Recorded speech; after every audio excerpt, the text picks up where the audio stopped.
अच्छा भाई, कोई फेक वाला है क्या यहाँ पे? मतलब जो बोलने वाला है कि फेक है ये ऐसा वैसा, अगर हो तो वीडियो लीव करके जा सकते हो। देखो, ऑफिशियल वेबसाइट से स्टार्ट करते हैं। This is Asian, welcome back to my YouTube channel. Brother, Indian coast guard Navik DB GD का फिर से नोटिफिकेशन आ चुका है। ऑफिशियल मैंने क्यों ओपन कर रखा है, शॉर्ट में आपको अपडेट दे देता हूँ। ऑफिशियल वेबसाइट पे अपडेट नहीं आया, बट सरकारी एग्जाम, सरकारी रिजल्ट और जितनी भी वेबसाइट है हर जगह पे अपडेट आ चुका है। मैं यहाँ पे full selection process A to Z सब कुछ डिस्कस करने वाला हूँ, क्या कैसे होता है। तो अगर फर्स्ट टाइम आया हो वीडियो पे तो डेफिनेटली देखना एंड तक, कोई भी डाउट नहीं बचेगा। But I have a small request कि अपने डॉक्यूमेंट्स को कंप्लीट कर लेना, अभी से स्टार्ट कर सकते हो। फर्स्ट बैच की अगर बात करते हैं तो जून जुलाई नोटिफिकेशन लिखा हुआ इधर पढ़ सकते हो ना भाई, एडवर्टाइजमेंट। उसके बाद यहाँ पे 2 नवंबर दिसंबर। पेपर की बात करते हैं तो आपका सितंबर मिड सितंबर यहाँ पे दिया हुआ है फर्स्ट बैच वाले का। चलो हमें इससे नहीं मतलब, हम तो चलते हैं सीधा जो मेन टॉपिक है, सरकारी रिजल्ट, जिस पे ज़्यादा कैंडिडेट थोड़ा विश्वास करते हैं। बाकी मैं आपको ऑलरेडी बता चुका हूँ। सो फ्रंट पेज पे अपने को मिल जाएगा कोस्ट गार्ड, नाविक, डीबी, यांत्रिक, नाविक वगैरह वगैरह। ठीक है, तो स्टार्ट करते हैं। अब इसका नोटिफिकेशन आपको टेलीग्राम चैनल ऑनलाइन एजुकेशन पे मिल जाएगा। ये नहीं जुड़े हो तो डेफिनेटली जुड़ जाना। यहाँ पे मैं आपको शॉर्ट में कुछ यहाँ पे जो जो लिखा हुआ है वो मैं बता देता हूँ। पहले आपका एप्लीकेशन स्टार्ट 2 तारीख से आपका फॉर्म फिलिंग स्टार्ट हो जाएगा और लास्ट डेट आपका 16 तारीख होगा। एडमिट कार्ड यहाँ पे एग्जाम डेट, मतलब एग्जाम ही मैं बता देता हूँ, सितंबर में एग्जाम होगा। 15 दिन पहले आपको आ जाएगा एग्जाम डेट और एग्जाम सेंटर। एग्जाम मतलब डेट पता चल जाएगी किस सिटी में, ये पता चल जाएगा। एडमिट कार्ड बाद में आते हैं। एज 18-22 और उसके एज बिटवीन के बीच में, मतलब आपका एज जो होना चाहिए वो यहाँ पे दिया कि इससे इस के बीच में आपका एज होना चाहिए। ठीक है। जनरल ड्यूटी 260 पोस्ट, नाविक डीबी 50, यांत्रिक 50। इसके लिए 10th पास, इसके लिए 12th पास। आगे नाविक जीडी के लिए जिस कैटेगरी से भाई साहब आप आते हो उसके लिए कितनी पोस्टें हैं आप अपनी कैटेगरी के अकॉर्डिंग यहाँ पे देख सकते हो। तो ये कुछ ऐसी पोस्टें, जीडी के लिए इतना है और ईवीएस के लिए इतना है। ईवीएस ईवीएस का, अब ईवीएस क्या होता है, क्या कैसा, तो भाई इसमें नंबर कट ऑफ कम जाता है। एग्जाम्पल के लिए जीडी का कट ऑफ 67 गया था, तो ईवीएस वालों का 62 नंबर गया था। ठीक है, आगे बढ़ते हैं। तो अभी मैं सीधा आपका शॉर्ट नोटिफिकेशन डाउनलोड करता हूँ कि फुल नोटिफिकेशन में। चलो फुल नोटिफिकेशन आपको स्टेप बाय स्टेप बताता हूँ कैसा क्या होने वाला है। सबसे पहले तो मैं ही अपडेट देता रहता हूँ सरकारी रिजल्ट का, सरकारी एग्ज़ाम का, उसका ये नोटिफिकेशन, उससे पहले वीडियो। ठीक है, तो वो सब अपडेट मैं आपको ऑलरेडी दे चुका हूँ। चलो मैं इसे ओपन करता हूँ और स्टेप बाय स्टेप सारा का सारा सब कुछ डिस्कस कर लेता हूँ। तो आपको इस वीडियो को देखने के बाद कोई भी दिक्कत नहीं रहेगा। बस आई हैव अ स्मॉल, बार बार मैं वही बोलता हूँ, स्मॉल कि वीडियो को यार सब्सक्राइब कर, मतलब कि वीडियो को शेयर कर दिया करो, चैनल को सब्सक्राइब कर लिया करो। चलो एक एक चीज़ें यहाँ पे डिस्कस करते हैं। 2 जुलाई से फॉर्म, पहला नंबर तो फॉर्म फिलिंग 16 जुलाई तक। ठीक है, आगे बढ़ते हैं। एलिजिबिलिटी कंडीशन की बात कर लेते हैं। परसेंटेज बेस पे नहीं आता, सबका इसका एडमिट कार्ड आते हैं। ओके, नेक्स्ट एजुकेशन क्वालिफिकेशन की बात कर लेते हैं। 3 पोस्टें होती हैं जिसमें आपका जीडी होता है, 10+2 आपका पास होना चाहिए, मैथ फिजिक्स से आपका होना चाहिए। उसका नेक्स्ट अगर बात कर लेते हैं सीओ बीएससी, आपको अगर किसी को डाउट हो तो ये लास्ट टाइम भी था कि भाई कुछ स्पेसिफाई स्टेट की कैंडिडेट कर सकते हैं, ऐसा कुछ नहीं है, ऑल ओवर इंडिया के लिए होता है। आगे यांत्रिक के लिए भाई ये मैकेनिकल इंजीनियर और इंजीनियरिंग डिपार्टमेंट वाले भाई सब के लिए होता है, बड़े बड़े भाइयों के लिए। तो अगर आप में से कोई है तो भाई आप पढ़ सकते हो, कोई दिक्कत का सीन नहीं है। नोट यहाँ पे उनके बारे में लिखा हुआ है तो वो मैं यहाँ पे अभी इग्नोर कर रहा हूँ, हटा रहे हैं। आगे बढ़ते हैं। एज की बात कर लेते हैं, 18 to 22 ईयर्स के लिए। आगे फॉर नाविक जीडी एंड यांत्रिक, आपके लिए जो मतलब कि बॉर्न बिटवीन एज क्राइटेरिया, आपका जब आपका जन्म जो होना चाहिए वो इतने के बीच में होना चाहिए। जीडी के लिए ऊपर दिया हुआ है और डीबी के लिए इतना दिया हुआ है, इसी के बीच में होगा तो आप वहाँ पे एलिजिबल हो, आपको कोई दिक्कत नहीं होने वाली। और इसके बीच में नहीं है तो आपको दिक्कत होने वाली। यहाँ पे कुछ लिखा हुआ है, अपर age relaxation of 5 years for SC/ST। Age relaxation मिलेगा जो SC/ST कैटेगरी से बिलोंग करते हैं, और 3 ईयर OBC वालों को, जो नॉन क्रीमी लेयर वाली कैटेगरी में आते हैं उनको। ठीक है, आगे बढ़ते हैं। वैकेंसी यहाँ पे दी हुई है तो इसमें कोई दिक्कत का सीन नहीं है, इसे अपना यहाँ पे हटा देते हैं। आगे बढ़ते हैं। The vacancies are tentative and may changes depending on availability of training slots, मतलब कि अपना ट्रेनिंग स्लॉट्स जहाँ पे जैसा खाली वाली हुआ तो भाई ज़्यादा भी की जा सकते हैं और कम भी की जा सकते हैं, ऐसा कुछ हो सकता है। आगे सिलेक्शन प्रोसेस की बात कर लेते हैं। तो the selection of recruit is based on all India order, मतलब कि फाइनल सिलेक्शन आपका मेरिट के बेस पे होगा। उसके बाद आपके जो एग्जाम होंगे वो कौन कौन से होंगे, stage first, second, third, fourth, and the number of vacancies available for the post. Stage first, second, third वगैरह वगैरह वगैरह कोई इतना इंपॉर्टेंट नहीं है, मैं इसे हटाता हूँ। ठीक है, मतलब ये 5-6 स्टेप के एग्जाम होंगे, क्या क्या होंगे वो भी मैं यहाँ पे सब बता दूंगा। उसके बाद देखो स्टेज फर्स्ट रिटन एग्जामिनेशन की बात कर लेते हैं। सबसे पहले आपका रिटन एग्जामिनेशन होगा, जिसके लिए आपका एडमिट कार्ड आएगा। एडमिट कार्ड आने के बाद आपका सबसे, अगर देखो आप पहला नंबर बोलोगे 2 पोस्टों के लिए अप्लाई कर सकते हैं, नहीं कर सकते हो, केवल 1 पोस्ट के लिए कर सकते हो, या जीडी के लिए कर लो या डीबी के लिए कर लो। अगर जीडी के लिए फॉर्म फिल करोगे तो आपको डीबी का भी पेपर देना पड़ेगा, मतलब कि 50 नंबर का पेपर इसका होता है और 60 नंबर का इसका पेपर होता है, तो टोटल आपको 110 मार्क्स का पेपर देना पड़ेगा। और अगर आप करना चाहते हो तो केवल डीबी का अप्लाई कर सकते हो, ओके, जैसे एयरफोर्स XY ग्रुप का होता है। अब आगे बढ़ता है नेक्स्ट की ओर।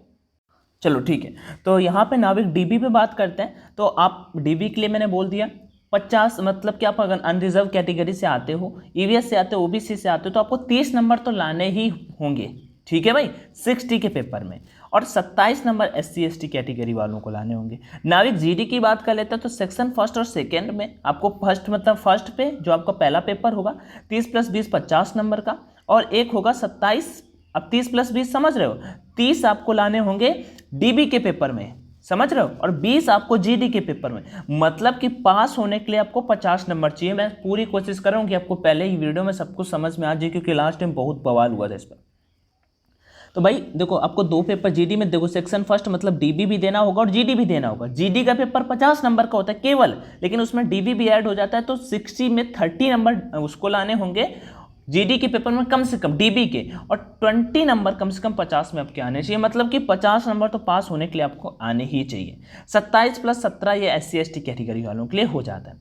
यहाँ पे लिखा क्या है, पासिंग अलग अलग सेपरेट भी होना जरूरी है, कि ये नहीं कि भाई एक में आपने 50 में कर दिया 45 स्कोर और एक में 60 में आप कर पाए 10 नंबर, तो फेल होना है। ये आंतरिक की बात कर लेते हैं, तो इस पर भाई वही है, आपको भी सेक्शन फर्स्ट डीबी का पेपर देना होगा।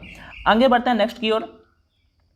अब कौन सा पेपर कितने नंबर का होगा वो मैं यहाँ पे डिस्कस कर लेता हूँ शॉर्ट में। तो टाइम 45 मिनट, अगर केवल आप डीबी का पेपर अप्लाई करोगे तो मैक्सिमम मार्क्स 60 होंगे, 60 क्वेश्चन होंगे। मैथ के 20 क्वेश्चन आते हैं, अर्थमेटिक साइंस के 10 क्वेश्चन होते हैं, इंग्लिश के 15 क्वेश्चन होते हैं, रीजनिंग के 10 क्वेश्चन होते हैं, जीके के 5 क्वेश्चन होते हैं, और 30 नंबर अनरिजर्व्ड ओबीसी कैटेगरी वालों को आपको लाने होंगे, और 27 नंबर SC ST कैटेगरी वालों को लाने होंगे। क्लास 10th के सिलेबस पे ये आपका होता है। आगे बढ़ते हैं सेक्शन सेकेंड के लिए बात करते हैं। मैक्सिमम मार्क्स आपका 50 होता है, टाइम आपका 30 मिनट मिलते हैं, टोटल नंबर ऑफ क्वेश्चन 50 होते हैं। ये केवल जीडी की बात की जा रही है, लेकिन भाई जीडी में मैथ आता है, फिजिक्स आता है, ये टेक्निकल आता है, ऊपर वाला नॉन टेक्निकल था। लेकिन और फिर उसका दिया आपका आ जाता है जो भाई ये मैकेनिकल इंजीनियर वाले हैं, ठीक है। सो आगे बढ़ते हैं। अब देखो यहाँ पे क्या लिखा हुआ है, टाई ब्रेकिंग रूल, ये कोई मैटर नहीं करता अभी, क्योंकि मुझे लगता है ये वाला हट चुका है, तो कोई टेंशन लेने का सीन नहीं है। जिसका एज ज़्यादा होगा उससे पहले भी अपॉर्चुनिटी मिलती है, उसे मौका मिलता है पहले, लेकिन मतलब एज ज़्यादा, मतलब ये नहीं कि जैसे सेम मार्क्स पे आके कोई फंस गया बंदा, लास्ट में 2 में से 1 लेना, तो जिसका एज ज़्यादा होगा उसे ले लिया जाएगा कि भाई चलो तुम्हारा चांस है बाद में आ जाना, ऐसा कुछ।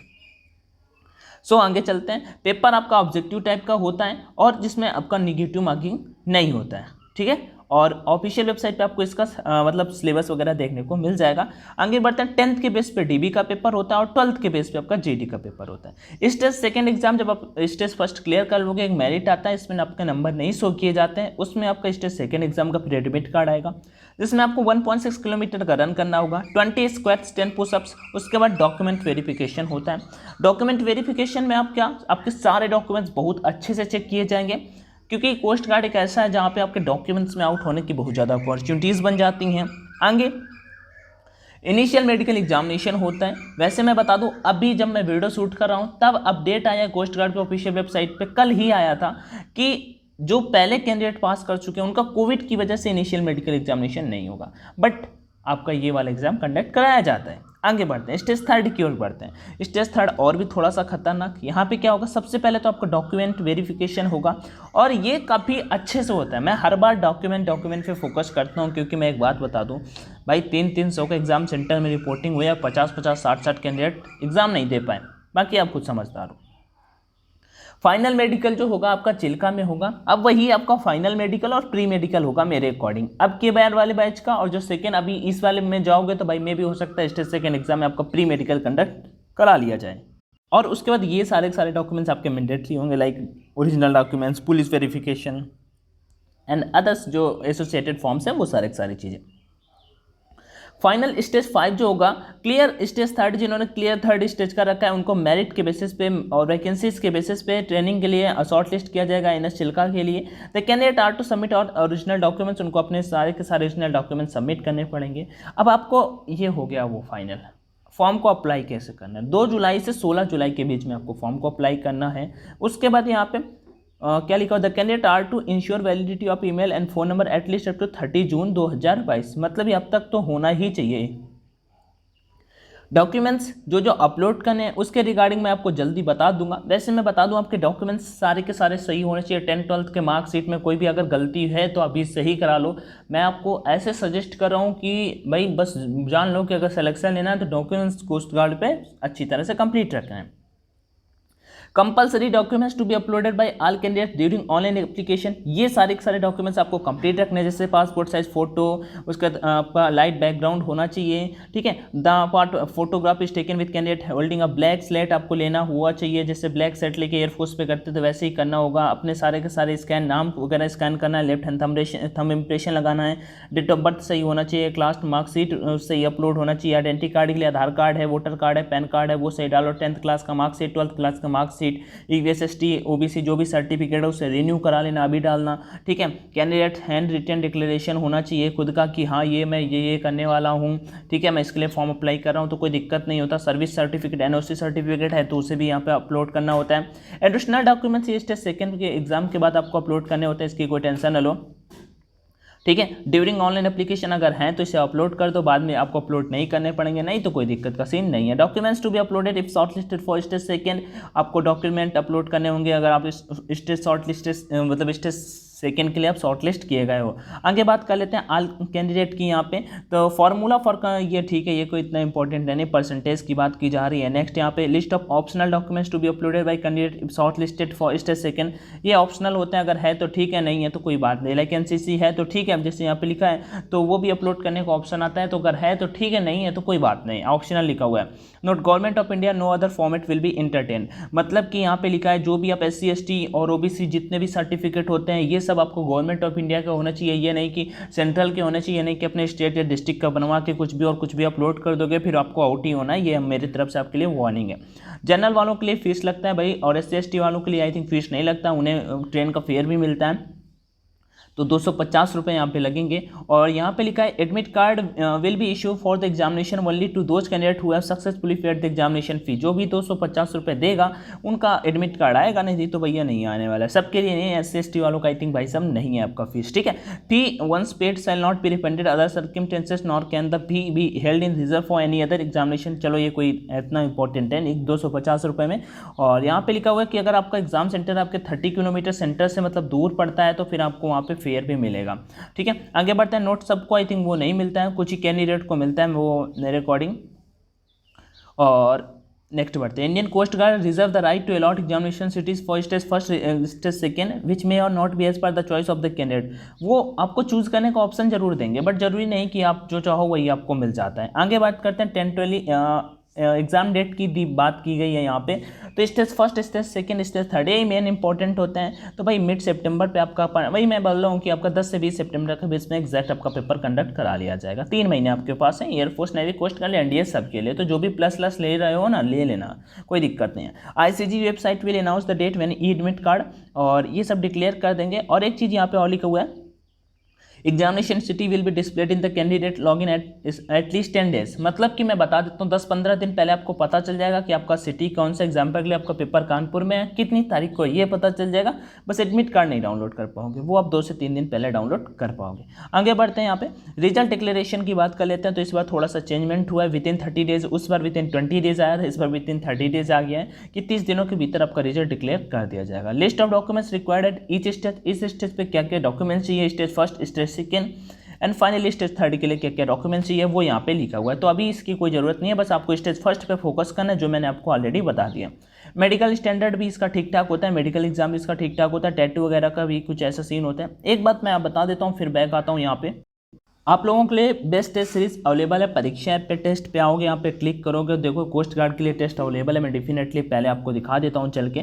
तो आपको डेफिनेटली ऑनलाइन टेस्ट लगाने चाहिए, बिकॉज आपका पेपर ऑनलाइन होता है। कोस्ट गार्ड नाविक जीडी के लिए, कोस्ट गार्ड नाविक डीबी के लिए। तो आप यहाँ पे आओगे, शो वाले ऑप्शन पे क्लिक करोगे। जैसे ही शो पे क्लिक करोगे तो नीचे अनलॉक कोर्स का ऑप्शन आ जाएगा। आपको अनलॉक कोर्स पे क्लिक करना होता है। यहाँ पे कूपन कोड आपसे मांगेगा, कूपन कोड डाल देना है online D50 ONLID50। Online D50 डालोगे, सामने अप्लाई का ऑप्शन आ जाएगा, अप्लाई कर देना। तो 150 मतलब कि 300 प्राइस था, 149 रुपये में आपको 20 टेस्ट लगाने को मिल जाएंगे, वो भी ऑनलाइन। भाई यहाँ पे रैंकिंग देख सकते हो, आपसे कितने आगे आ रहे हैं, आपसे कितने पीछे आ रहे हैं। नेगेटिव मार्किंग खैर होता नहीं है, बोथ लैंग्वेज में क्वेश्चन एग्जाम की तरह देखने को मिल जाते हैं। तो वो सारी की सारी चीज़ें यहाँ पे मिल जाती हैं, ठीक है। और मुझे लगता है आप ऑफलाइन से बेटर लगाओ कि ऑनलाइन लगाओगे तो डेफिनेटली आपको सबसे बड़ी चीज़ क्या है, टाइम मैनेज करना सीख जाओगे, जो मुझे लगता है सबसे बेटर होता है। बिकॉज भाई टाइम बहुत कम होता है यहाँ पे नाविक डीबी और जीडी के पेपर में, स्पेशली जीडी का जब पेपर करते हो तो वो थोड़ा सा टाइम मैनेज कर पाना डिफिकल्ट हो जाता है। बाकी it's your choice, link in description box. मेरे अकॉर्डिंग आपके लिए बेस्ट है, रुपए भी ज़्यादा नहीं होते, इस वजह से मैं कुछ ज़्यादा इसे रिकमेंड करता हूँ आप लोगों के लिए, और हेल्पफुल भी होता है।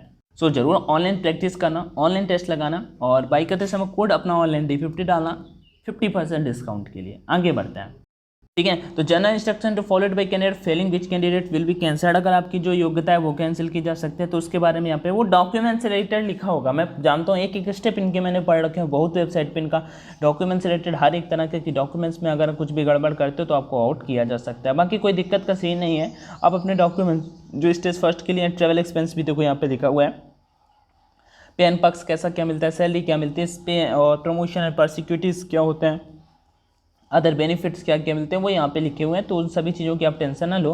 कुछ भी आपको समझ में ना आए तो मुझे कमेंट सेक्शन में जरूर बता देना, मैं आपका रिप्लाई करने की फुल कोशिश करूँगा।